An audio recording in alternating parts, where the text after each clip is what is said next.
Somos BM Online. Conectate con nosotros. Casian Peña desde New York, señoras y señores. Los aplausos para recibirlo. Buenos días, Bruno, ¿cómo estás? Bien. Buenos días a toda la redacción. Buenos días a todo el pueblo paraguayo. Hoy es un jueves, ya se termina la semana. Y increíble, este mes también. Increíble, ¿no? Cómo pasa el tiempo. Increíble cómo... Tenemos que analizar por qué pasa tan rápido el tiempo también. Alguna vez detenernos a analizar eso. Porque ya se termina octubre, ya se termina también la semana. Bueno, y el tema de Casian, él está en New York, en la ciudad de los rascacielos, y su tema elegido para hoy es cómo Tokio consiguió viviendas accesibles o asequibles y por qué Paraguay puede hacer y por qué no Paraguay puede hacer lo mismo. ¿Por qué Paraguay no puede hacer lo mismo? Sería la consulta. ¿Por qué Paraguay no puede hacer lo mismo? Si Tokio consiguió viviendas accesibles para la población, ¿por qué Paraguay no puede hacer lo mismo? ¿Qué tenemos que hacer para ello entonces, Casian? Adelante. Bueno, Bruno, hay varias cosas que se debe de mejorar, ¿no? La primera siendo liberar la construcción en las zonas céntricas, ¿no? Cuando vine al Paraguay, yo noté por la primera vez que de verdad Paraguay no tiene, o más Asunción, mejor dicho, Asunción no tiene un núcleo, ¿no? No tiene un centro, así decir, de la ciudad actualmente. Obviamente hay el centro histórico, que es maravilloso, ¿no? Tiene nuestra cultura, tiene nuestras tradiciones, etc.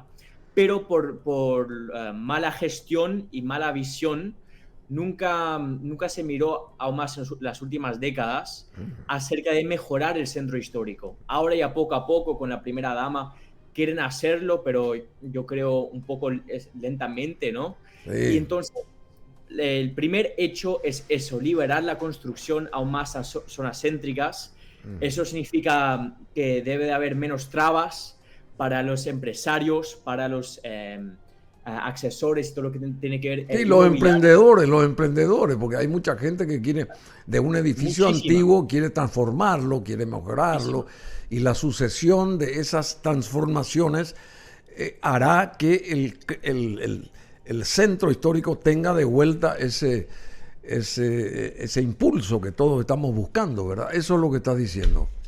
Claro que sí, Bruno, y también hay que dar más permisos para que la gente pueda renovar y también reconstruir. Lo que se ve aún más viajando por Europa, aquí por Estados Unidos, se ve, o Nueva York, como la ciudad del mundo, se ve un legado, que es el legado histórico, pero al mismo tiempo se ve una infraestructura moderna.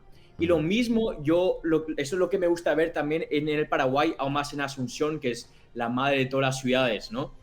Entonces, debemos de mantener nuestro legado y nuestra historia, nuestra cultura. Es sumamente importante. Yo no sé por qué la gente en las últimas décadas, aún más los políticos y la gente involucrada en el desarrollo inmobiliario en el país, en el sector público aún más, no miraron acerca de renovar ese centro histórico tan perdido al momento, que debe de ser la zona más linda de la ciudad.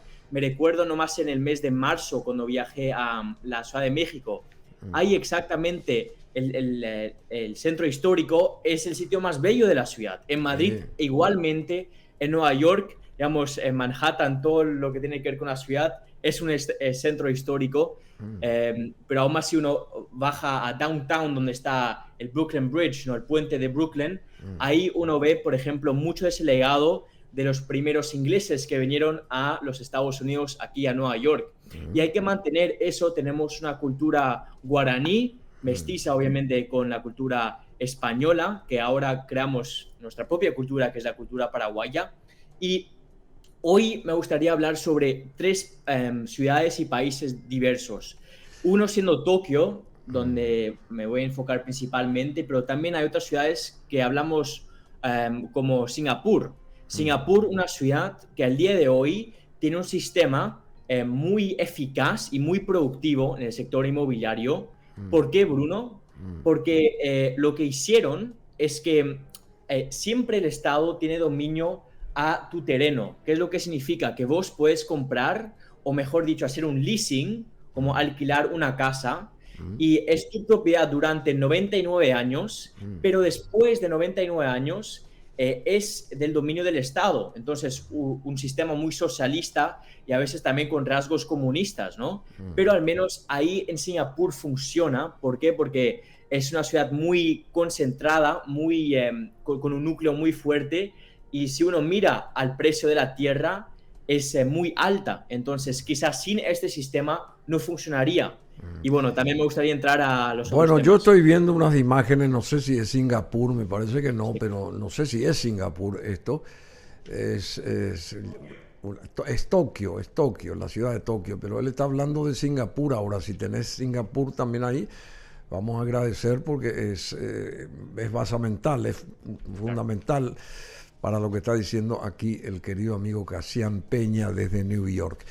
Él rotula su exposición bajo esta premisa: ¿cómo Tokio consiguió viviendas accesibles y por qué Paraguay no puede hacer lo mismo?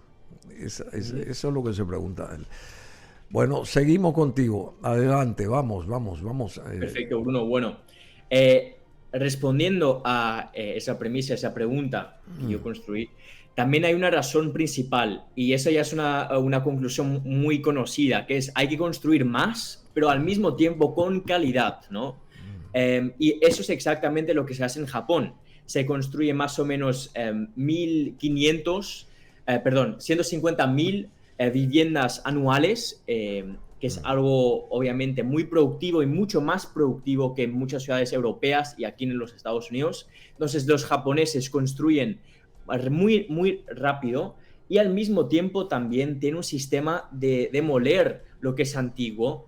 Entonces no tienen, digamos, esa conexión con la historia, aún más en Tokio, ¿no? Obviamente en otras partes sí, pero en Tokio, en la ciudad, en el núcleo, no tanto.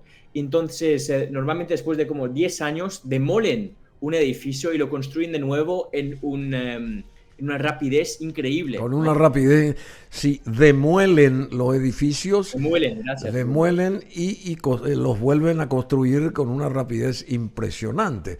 En China, inclusive, en 2 días se eleva un edificio de, no sé, 150 pisos, no sé qué cosa. No sé si tanto, pero por lo menos Sí. de 100 pisos, así rápidamente. Esa capacidad tienen los chinos, los de China continental. Pero seguimos con lo tuyo. A ver, ¿Tokio o Singapur? Las dos ciudades importantes estas.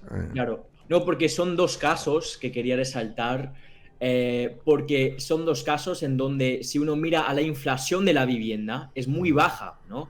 Por ejemplo, en los últimos más o menos 3 décadas en Tokio, los precios de una vivienda nomás subió 20%, que no es nada, significa como 1% de inflación al año, ¿no?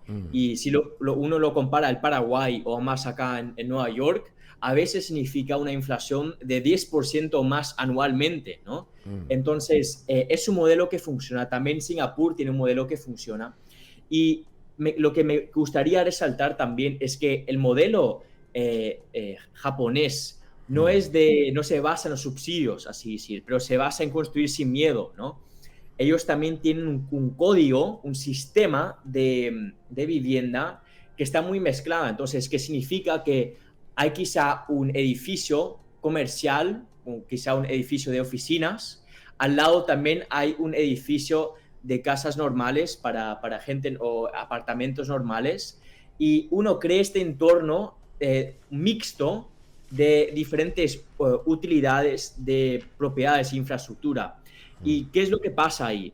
Eso es mucho más eficaz en términos económicos. ¿Por qué, Bruno? Porque si miramos a Asunción, por ejemplo, como no hay ese núcleo en la ciudad, uno tiene que manejar mucho al trabajo, ¿no? A veces dura horas si uno va con el transporte público, o al menos casi 1 hora si uno va con el coche, ¿no? Sí. ¿Por qué? Porque la ciudad es tan diversa y es tan grande y amplia. Pero si se crearía un núcleo en la ciudad, no significa que todos necesitamos vivir en este núcleo, pero al menos que es importante tener un núcleo. se crea ese núcleo y de ahí el transporte público, por ejemplo, puede ir de una forma mucho más eficaz. Si uno mira el Metrobús, que era obviamente un proyecto que se quería arrancar en Paraguay, que no funcionó, etc. Yo también lo atribuyo a un problema, que es que el Paraguay no tiene un núcleo y por eso hay que renovar el centro histórico, no solo para honrar a nuestros antepasados y nuestra cultura, pero también para crear un sistema mucho más eficaz. Y una cosa más, Bruno, que si miro a Latinoamérica, que me gustaría resaltar, es que muchas de las ciudades latinoamericanas quieren modernizarse, ¿no? Y eso no es una mala cosa. Pero ¿qué es lo que sucede? Que uno no se puede comparar a Singapur. No sé si Paraguay prueba modernizarse, como Singapur va a fallar. Porque obviamente Singapur ya está muchas décadas más adelante que nuestro país. Sí. Así Pero, mismo. ¿qué es lo que tenemos aquí en el Paraguay? ¿Y qué es lo que podemos vender a los turistas? Ahí tenemos imágenes de Singapur, por ejemplo. Perfecto. Es ¿Qué es lo que podemos impresionante. vender a los turistas? Eso es una pregunta clave porque el Paraguay no recibe casi ningún turista, ¿no? A nivel mundial. Entonces, ¿cómo podemos recibir a esos turistas para fomentar la inversión? La respuesta clave es abrazar a nuestra cultura, a nuestro patrimonio. Y similar como en, no sé, Perú con Machu Picchu y su cultura inca, por ejemplo, lo mismo se podía hacer aquí con el hecho de nuestra cultura guaraní, española, Así que es algo mismo. muy único con nuestra comida, y así gente van a venir no por nuestra infraestructura moderna, que al menos en el futuro, en los próximos años no vamos a tener, sino van a venir por nuestra cultura, infraestructura Ancestral. ancestral. Así es, Bruno. Ancestral. Muy bien lo que está diciendo Kamal. Casian, me salió Kamal. Bueno, Kamal es nuestro hijo, es mi hijo. Bueno, entonces Casian Peña. Bueno, muy bien, Casian, lo que está diciendo, porque es fundamental lo que decís. Es fundamental y hay que también valorar lo nuestro, los modos, usos y costumbres de nuestra propia historia, de nuestra propia cultura, y a raíz de eso también perfilarnos a crear esa infraestructura necesaria para atraer la inversión y atraer a los turistas, como vos decís, porque muchas ciudades y poblaciones se mantienen o crecen a través del turismo, y nosotros, si manejamos bien esto, podemos perfectamente también potenciar lo que estamos buscando, ¿verdad? Que es que la gente venga acá a nuestro país, que estemos en el mapa y que vendamos nuestra cultura, digamos, a través de la gastronomía, a través de la música, a través de las tradiciones como la cerámica y tantas cosas lindas que se hacen acá también. Bueno, en fin, ¿y cómo crecieron allá? ¿Cómo esas ciudades tan portentosas lograron ese crecimiento? Estoy hablando de Tokio o estoy hablando de Singapur, por ejemplo, que es lo que está poniendo como aleccionadoramente está poniendo Casian ahí en el mapa, en nuestro mapa, en lo que estamos hablando hoy, por ejemplo. ¿Cómo se sucedió eso allá? ¿Cómo sucedieron esas cosas allá? Bueno, Bruno, concentrarse en una ciudad, eso permite el desarrollo, ¿no? Si uno tiene un sitio en donde hay comercio, hay tiendas, al mismo tiempo hay vivienda, al mismo tiempo hay escuelas, al mismo tiempo hay hospitales, ahí se crea desarrollo, ¿no? Pero si uno se dispersa, a veces sí que la calidad de vida puede subir, si a uno le gusta la naturaleza, pero en general es mejor unirse en un núcleo, como en Tokio, como en Nueva York, porque ahí se crean las oportunidades, ¿no? Y en Paraguay siempre comentamos sobre la necesidad de las oportunidades para los jóvenes, si no hay una fuga, creo que se llama, de cerebro. Sí, fuga de cerebros, muy bien. Exactamente. Y si uno mira otra vez al Paraguay, ¿no? Un joven no tiene tantas oportunidades, aún más si lo comparamos a otras ciudades latinoamericanas, pero también obviamente occidentales, etcétera.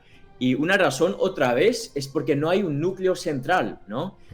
Una razón, por ejemplo, por la cual hay el Financial District, el distrito financiero aquí en Nueva York, es por el New York Stock Exchange, que es la casa, digamos, de la bolsa, la casa de la bolsa más importante del mundo. Y Sí. por esta razón, muchos de los edificios financieros y oficinas se construyeron al lado del New York Stock Exchange, otra vez la casa de bolsa, porque querían estar al lado de la actividad económica.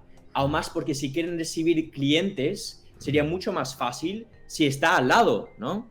Y eso es Claro. lo que se ve en Tokio, eso es lo que se ve en Madrid, eso es lo que se ve en cada ciudad desarrollada. En Pero Londres también eso. en Paraguay no se ve eso, no hay un sitio donde se ve esa actividad. Y a mí también me gustaría resaltar que está muy feliz ver que hay mucho desarrollo inmobiliario de alta calidad en Asunción, ¿no? Vi que hay muchos apartamentos de lujo que se están construyendo, que es una buena cosa, pero también no hay que olvidarse de la clase media y clase baja, ¿no? Claro. Porque ahí es donde se crea de verdad progreso social y no siempre quedarse en su burbuja.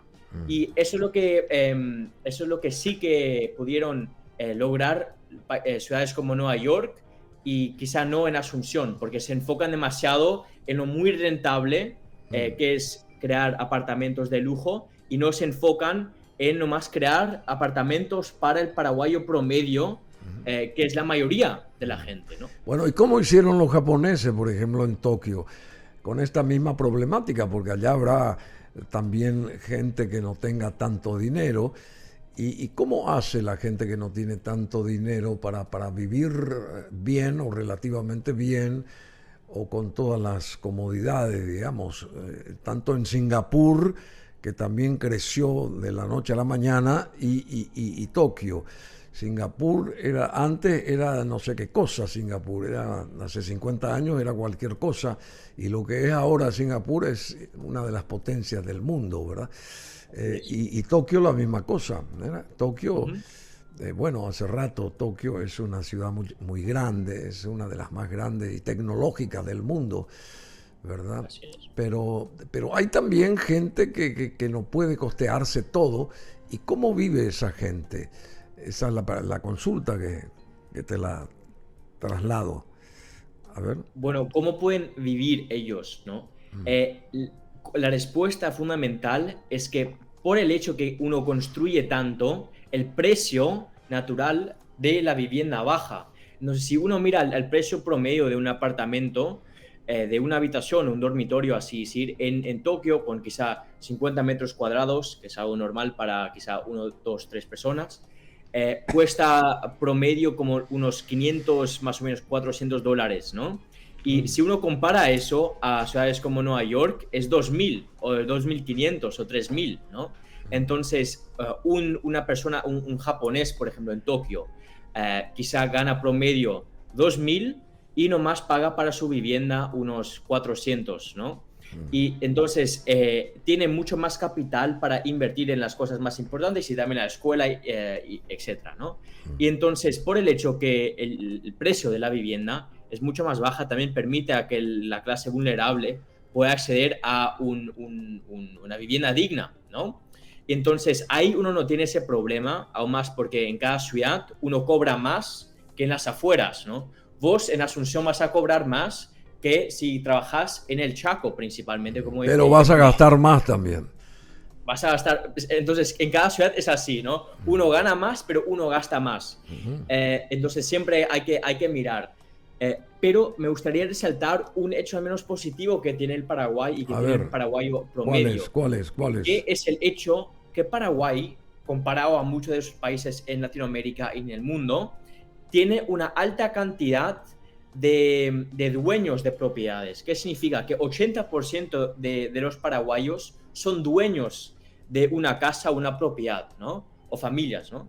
Entonces, si uno lo compara esa misma cifra de 80% a los japoneses nomás tienen, digamos, una propiedad propia de 55%. Entonces, los paraguayos promedios, ¿no? Son los tienen la propiedad propietarios de sus casas, mientras que los japoneses no lo son, ¿no? Y eso es una buena cosa porque eso da acceso a crédito, da acceso a también estabilidad a la familia, y también uno puede dar una propiedad a la próxima generación que crea un legado, y poco a poco así también uno crea riqueza familiar que puede mejorar a la próxima generación, ¿no? Entonces, eso sí que es un hecho que hay que mirar, hay que mejorar. quizá llegar un día al 100% sería un éxito tremendo. Yo sé que al momento hay varios proyectos gubernamentales, yo creo uno siendo Xeroga Porá, ¿no? Donde están probando dar viviendas. Xeroga Porá. Muy bien. Pero se ve que aún está muy limitado y a veces yo me río con la cantidad de proyectos que uno crea, ¿no? Porque quizá uno lo puede contar en la mano, ¿no? Entonces, algo muy interesante. Bueno, genial, Cassián Peña. ¿Cómo consiguieron viviendas accesibles, comunidades importantes como las de Tokio y Singapur en este caso, y cómo Paraguay no puede hacer lo propio, teniendo un gran sector de su población con posibilidades no muchas de contar con una vivienda propia, ese tipo de cosas? Hay que atender más esto y no pensar en cómo llegar a Marte o a la Luna, sino empezar primero a pensar en nuestros compatriotas, conciudadanos que necesitan una casa propia, digna, pequeña, pero que sea de uno, digamos. Y eso es más o menos lo que está sintetizando Cassián Peña. Él es un empresario y economista, delegado de Naciones Unidas en Estados Unidos, codirector de Disruptive Capital, inversionista en mercados emergentes o inversiones en mercados emergentes. Bueno, no sé, lo que quieras agregar, Cassián, tenemos un minuto, a ver lo que quieras agregar. No, bueno, nada, para resumir, Bruno, entonces hay que liberar nuestro mercado, hay que mirar nuestro centro histórico, hay que cambiar la mentalidad aún más en términos de construcción y no solo enfocarse en el desarrollo inmobiliario de alta clase, sino de todo tipo, ¿no? Y eso obviamente se puede lograr con el respaldo del gobierno, pero al mismo tiempo también de sentirse como paraguayo, ¿no? Si uno mira a su cultura y si uno mira a sus tradiciones, sentirse acompañado, idioma, ahí si uno siente esa cultura, uno quiere mejorar el centro histórico. Claro. Entonces, quizá a veces por la separación de la identidad propia, uno no nota la importancia de un centro histórico como el nuestro y hay que enfocarse en eso. Y para concluir, Bruno, hablé de este tema el día de hoy porque al momento en Nueva York vemos una competencia, hay unas elecciones de los alcaldes aquí en Nueva York y se va a ver en los próximos días quién va a ser el nuevo alcalde de esta ciudad, que es la ciudad más importante del mundo. Y me dieron así aquí un póster, aquí en español se puede ver, de un hombre que quizá va a ganar, es un llamado comunista o socialista aquí en Nueva York, y se llama Zoran Mamdani, y él pone como una de sus cosas que quiere mejorar en Nueva York, quiere la congelación de la renta, ¿no? Y como sabemos, una de las propuestas. Pero como sabemos en la historia, muchas veces eso crea exactamente lo que no queremos, que es un estancamiento del desarrollo y también a que nadie invierte más a la propiedad. Y eso a largo plazo no crea ningún desarrollo, sino que lo limita. Y así es donde me vino la idea de hablar de este tema y también de conectarlo al Paraguay, que es un hecho muy importante, la vivienda digna y propia, de alta calidad y eficiente para cada paraguayo, ¿no? Sos campeón, muchísimas gracias por la idea y todo lo que desarrollaste acá desde New York, querido Cassián Peña. Somos BM Online. Conectate con nosotros.